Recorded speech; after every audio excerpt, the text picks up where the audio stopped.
로마서 제2장. 그러므로 남을 심판하는 사람이여, 그대가 누구이든지 죄가 없다고 변명할 수 없습니다. 그대는 남을 심판하는 일로 결국 자기를 정죄하는 셈입니다.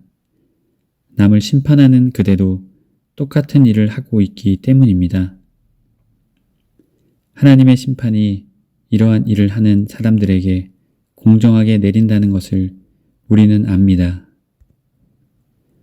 이런 일을 하는 사람들을 심판하면서 스스로 그런 일을 하는 사람이여, 그대는 하나님의 심판을 피할 수 있은 줄로 생각합니까?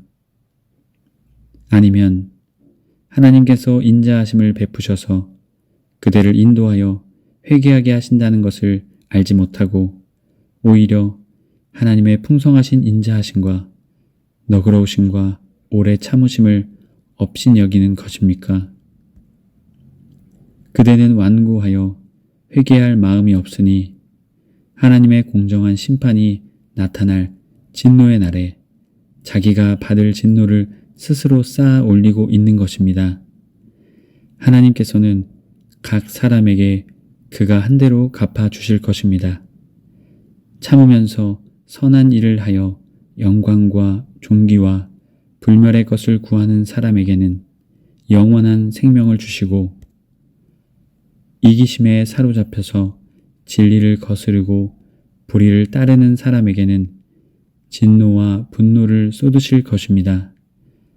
악한 일을 하는 모든 사람에게는 먼저 유대 사람을 비롯하여 그리스 사람에게 이르기까지 환난과 고통을 주실 것이요, 선한 일을 하는 모든 사람에게는 먼저 유대 사람을 비롯하여 그리스 사람에게 이르기까지 영광과 존귀와 평강을 내리실 것입니다.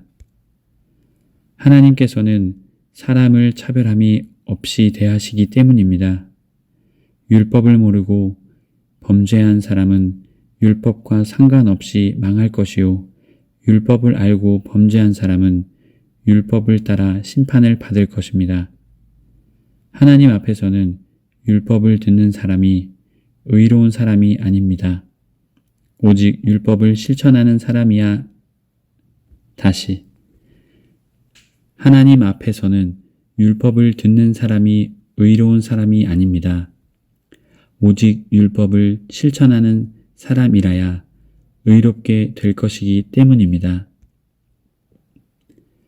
율법을 가지지 않는 이방 사람이 사람의 본성을 따라 율법이 명하는 바를 행하면 그들은 율법을 가지고 있지 않아도 자기 자신이 자기에게 율법입니다.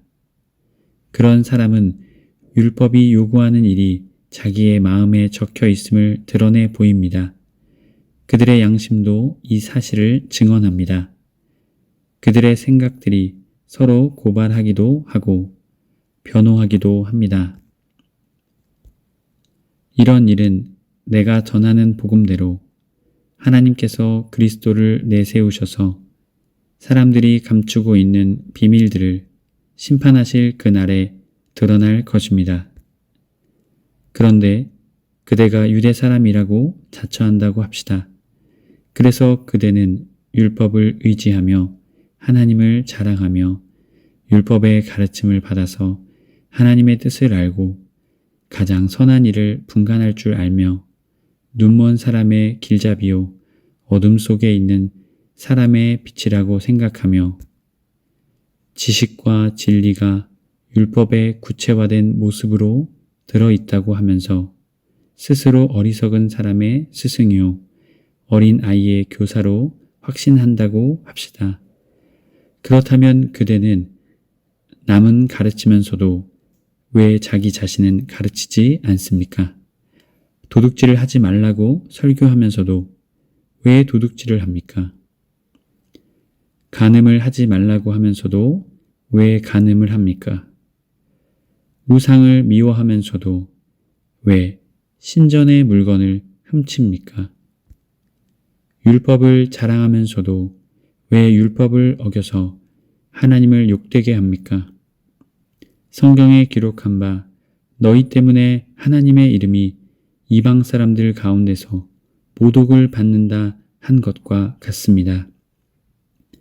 율법을 지키면 할례를 받은 것이 유익하지만 율법을 어기면 그대가 받은 할례는 할례를 받지 않는 것으로 되어 버립니다.